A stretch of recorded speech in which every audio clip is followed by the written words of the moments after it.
Last uli guys sa pangalawang container van to, ay pangalawang truck.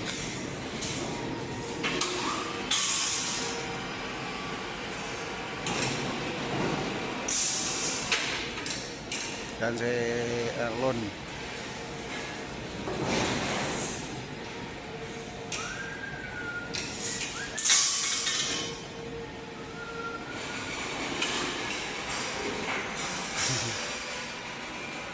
Siya din naglinis doon sa loob.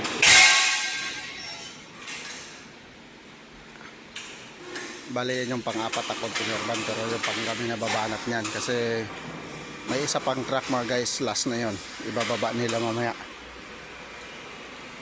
Bukas bakbakan na to sa hugot